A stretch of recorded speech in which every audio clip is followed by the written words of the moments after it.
Huomenta. Mä ajattelin kuvata tänään videon siitä, miltä tää arki täällä kenttätöiden ja treenin parissa näyttää. Kello on nyt 5 aamulla, mutta 5.8. keskiviikko. Ja mä oon lähdössä sitten nyt aamutreenille poluille ja sit sen jälkeen töihin. Mä yleensä syön ennen aikaisia treenejä jonkun ihan pienen hiilaripitoisen aamupalan ja sitten treenin jälkeen vasta isomman aamupalan, koska varsinkin jos on juoksusta kyse, niin en pysty just ennen lenkkiä syömään mitään isompaa tai tulee ihan varmasti vatsaongelmia. Ennen töitä haluan vaan päästä mahdollisimman nopeasti ulos lenkille.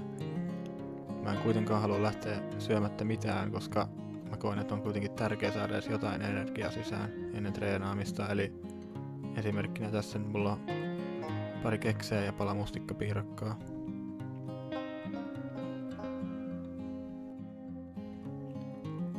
Tässä mä teen vähän lämmittelyjä.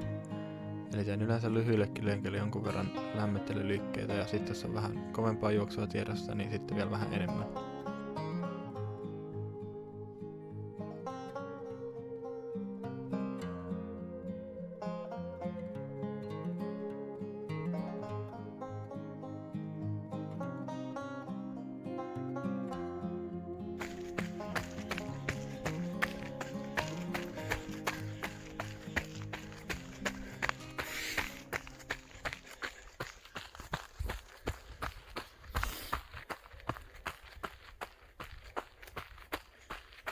Mä ajattelin tänään kuvata tämmösen videon, koska tänään on hyvä sää ja se tarkoittaa, että meillä on suht paljon mittauksia tehtävänä, koska tässä ei oo ollut niin hyviä säitä. Ja mulla on sen päälle vielä 2 treeniä tänään. Niin tässä nyt on ainakin jotain mitä näyttää. Ja joo, nyt aamulla tosiaan 5x1 kilsaa VK:ta tai VK1 poluilla ja iltapäivän sitten kevyt pieni pyöräily.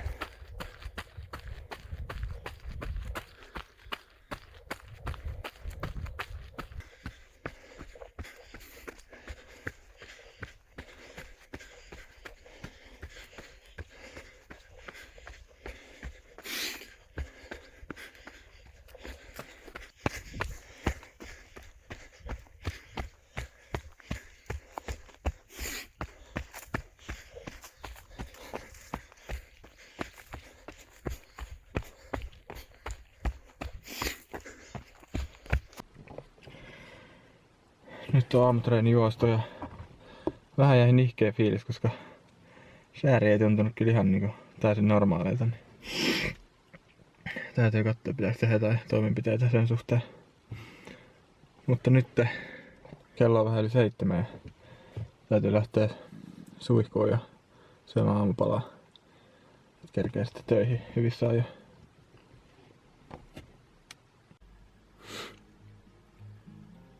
Tämmönen aamupala, eli siinä on 100 grammaa kaurahiutaleita ja sit siinä on päällä muskaverosokeria, hilloa, maapähkinävoita ja mustikoita ja sitten kahvia.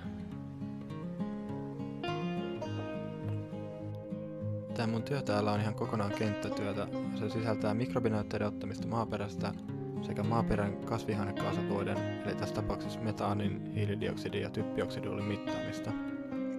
Ja niin kuin näkyy, niin tavaraa maastossa mukana on aika paljon ja toi mikä tuossa näkyy on vielä se kevyempi setti. Ja tässä näkyykin meikäläisen päivän kenttäoutfit, jossa mä näytän ihan rosvolta, mutta anyways. Tässä mulla on selässä kaasuanalysaattorit, jotka aina toinen työperäistä kantaa ja niillä on paino yhteensä noin 20 kiloa. Eli tässäkin kun liikutaan aika mäkisessä maastossa, niin tää käy välillä ihan treenistä itsessään.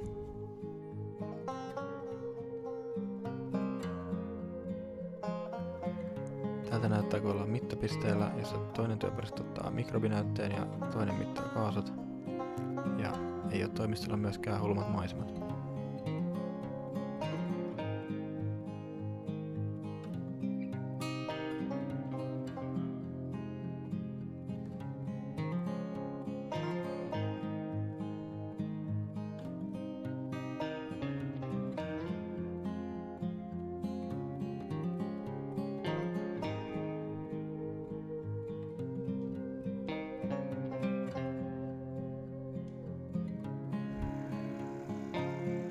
Kello on nyt 12 ja pidetään lounastauko ja mulla on tämmönen pastasetti lounaaksi ja sitten tommonen proteiinivala.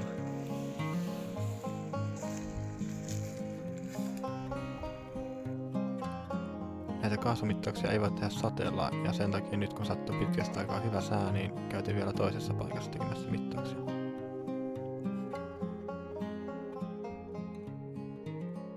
Kello on nyt 3:15 ja ollaan palattu mökille ja päivän työt on saatu päätökseen. Oli semmonen suht peruspäivää, mutta ehkä vähän fyysisemmästä päästä. Nyt mä syön tästä vähän välipalaa ja saan toivottavasti sillä ladattu itteni tuohon päivän toiselle treenille. Eli täältä löytyy perunarieskaa, sitten tämmöstä, nää on tosi hyviä. Ja sitten vähän varmaan karkkia vielä päälle. Toivottavasti niistä saa tarpeeksi energiaa, että jaksaa vielä vähän pyöräillä tänään. Täällä on aika syksyinen keli, kun hirveä kylmä tuuli ja kohta tulee joku sadekuurokin varmaan tässä päälle.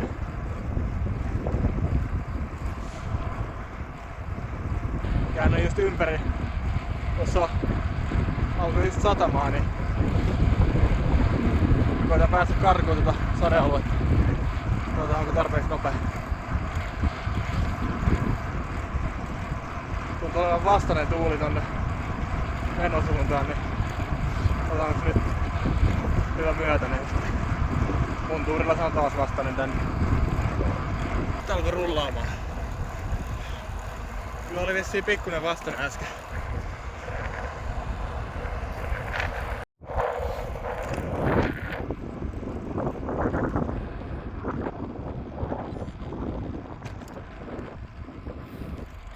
Siitä 55 minuuttia.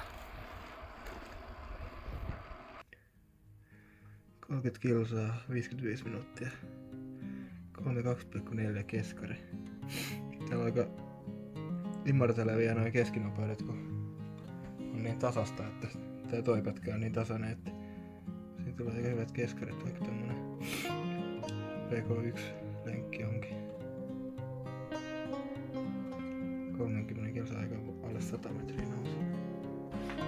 Mulla on nyt sauna lämpimänä, niin menen sinne nyt tästä ja sitten isosti ruokaa naamaan, koska mulla on jo ihan todella kova nälkä. Pitää varmaan sen takia ottaa joku palautusjuoma tässä ennen saunaa vielä.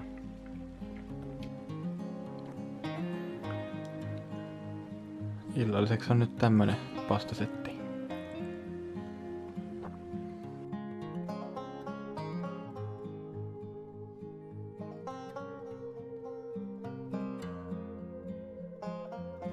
No niin, nyt onkin lauantai ja tässä kun editoin tätä videoa, niin huomasin, että toi mun illan viimeinen klippi on hävinnyt jonnekin.